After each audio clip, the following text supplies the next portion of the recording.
Jadish.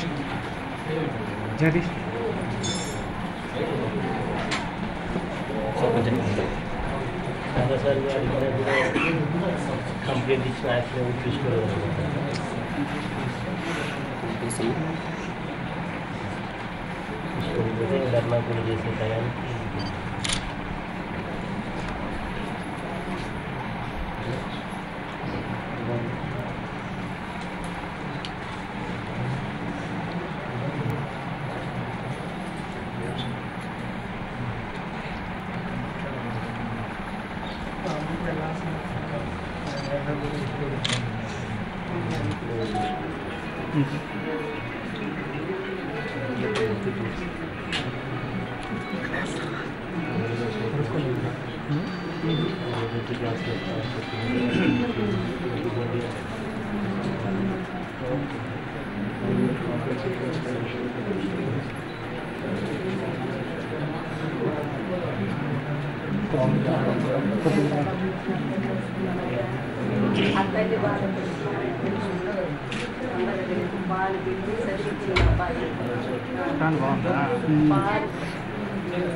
Ramachandra Reddy గారు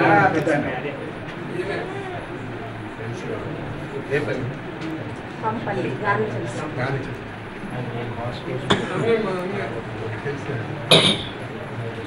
నువ్వు first ఎమ్మెల్యేగా వచ్చినప్పుడు మా ఊరికి మా నాన్న దగ్గర చేతులు చేయించుకున్నాము ముసానాయుడు మా నాన్న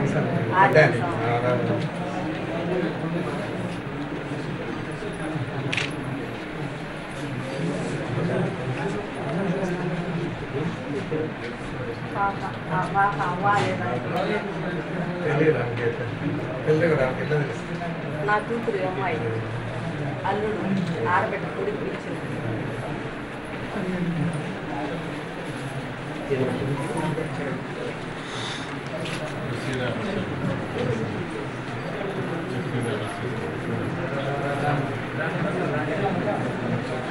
దీంట్లో కోటీశ్వరులు అయిపోతున్నారు.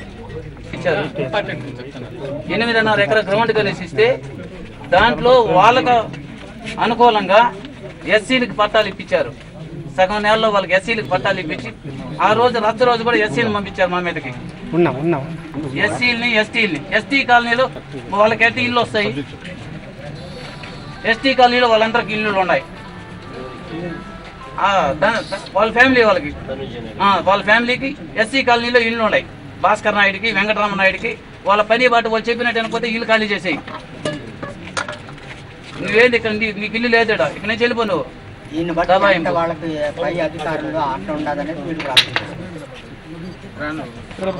కూడా నిందించాము. మీరు మాకు మంత్రిగా ఉన్నారు, మా కాన్స్టిట్యూషన్ ఎమ్మెల్యేగా ఉన్నారు, మీకు ఎన్ని మాటలు మా ఇసుగు గురించి చెప్పాము, మా గ్రామం గురించి చెప్పించుకుంటున్నాము, మీరు కనీసం పట్టించుకోలేదు. ఏంటండి అంటే ఎంఆర్ఓ పిలుస్తారు, ఏమయ్యా వాళ్ళకి చేస్తావా చేయవా అంటాడు. సార్ చేస్తాను సార్ అంటారు, పట్టించుకునే నాదుళ్ళ. మేము మా ఇంటి కోసం మేము అనేది మాకు ఎండ్ల పట్టాలు కావాలని మేము అడగటం లేకపోతే స్కూల్ జాగానే మాకు స్కూల్ హై స్కూల్ ఉంది, 80వ సంవత్సరం నుంచి హై స్కూల్ ఉంది, ఇంతమంది పిల్లలు చదువుకుంటున్నారు ఇంతది అని ఆలోచనతోనే ఆ గ్రౌండ్ కోసం ఇసుక కోసం కొట్లాడి చేస్తున్నాం. గ్రామం అంతా శవాలు అయిపోయింది. జరిగే పరిస్థితులు ఏమంటే మాది పేద కుటుంబం. నాకుండే 90 సెంట్లు నేల ఉంది అంతే. ఏంటంటే నేను హై స్కూల్లో మిడ్ డే మీల్ చేస్తాను. నేను హై స్కూల్ ఇక్కడ ఉంది కదా, ఈ స్కూల్కి అన్నం వంచి పెడతాను. నేను కూడా ఇంతమంది పేద పిల్లలు ఈ పొద్దు లక్షణంగా చేసి పెడతాను అంటే నేను ఊరికే చేసి పెట్టడం లేదు. కాకపోతే నా బిడ్డలు మాత్రం అందరికీ అన్నం పెట్టుకుంటూ చేసుకుంటూ ఏదో లక్షణంగా బతుకుతున్నాను ఈ పొద్దు. అది సార్ పరిస్థితి.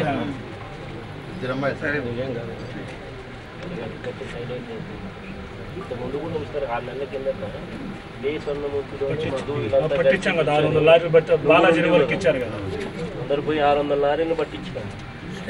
నుంచి పట్టించి ఎంత పట్టించినా కూడా జరుగుతూ ఉందని తెలిసి ఈ నియోజకవర్గం 8 రీచ్లు అంటుంది. ఈ నియోజకవర్గం అసలు ఇక్కడ రీచ్ లేదు సార్. మన చెల్లూరు అనేది రీచ్ అనేది లేదు ఇక్కడ. ముసలిపేడు మాకు రీచ్ ఉండేది, ముసలిపేట నుంచి తెచ్చుకోవాలా. ఇక్కడ రీచ్ లేకుండా డీకేటీ అంటే పైరు చేసుకునే దానికి ఏదో పట్టాలు ఇచ్చేశారు. వాటిలో అమ్ముకొని మేము ఏమంటే అడిగినామంటే మేము కొన్నాం. మీరు కొంటే 20 అడుగుల్లో తీసుకోవాలి ఇసుకెత్తాలా అని మేము నిలదీస్తే మా ఇష్టం, మేమేమైనా చేస్తాం, మా ఇష్టం. అది మీరెవరు అడిగేదానికి? మా రెవెన్యూ, మాది వికృతమాల రెవెన్యూ, మాది ఇది, మీది మునలపాలెం రెవెన్యూ కాదు. మీది డీకేటీ పట్టాలు తీసుకొని చేస్తున్నారు. వాళ్ళకి అలాట్ చేయించి వాళ్ళ దగ్గర నుంచి తీసుకుంటారు సార్. దాదాపు 15 ఏళ్ళు అయిపోయింది సార్. ఈ రోజు నిన్న మొన్న జరిగింది కాదు, ఇప్పుడు 1 సంవత్సరం లోపల జరిగింది కాదు. దాదాపు 15 ఏళ్ల క్రితం పొలాలు చేసుకున్నారు, అప్పటి నుంచి పైరు చేసుకుంటున్నారు. ఈ రోజు ఏమంటే ఇసుక డిమాండ్ వచ్చే కాడికి ఈ పని చేసి కైలంతా పైన ఇసుక తీసి ఇసుక అమ్ముకొని ఇట్లా కోటీశ్వర్లు అయిపోయారు. మాట్లాడారంటే ఎస్సీ నెగజోలు పంపించడం. ఎదుర్కొంటే తగ్గిపోతారు.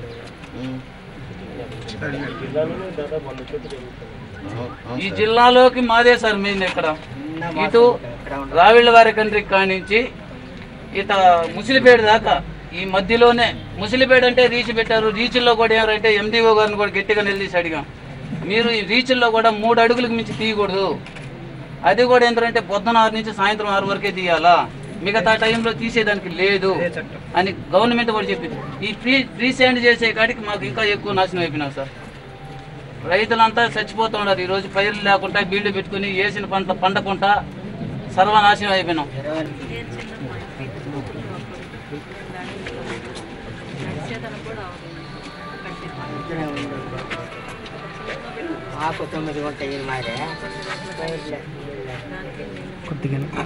మా అమ్మ ఈయన భార్య అన్న అక్కలు చెల్లెలు సార్.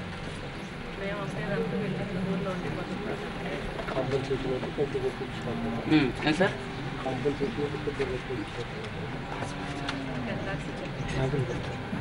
10 lakhs 25 lakhs అడిగినారు సార్ డిమాండ్. ఇది సార్ ఒకటి సార్.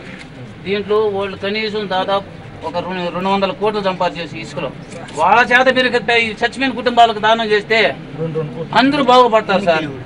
ఏదంటే ఇసుకలో సంపాదించినారు కాబట్టి వాళ్ళు ఇసుకలో సంపాదించినారు కాబట్టి వాళ్ళ చేత వసూలు చేసి పెరిగి చచ్చిపోయిన కుటుంబాలకు ఇస్తే చచ్చిపోయిన కుటుంబాల వాళ్ళన్నా బాగుపడతారు ఉండేవాళ్ళు. సరే సార్.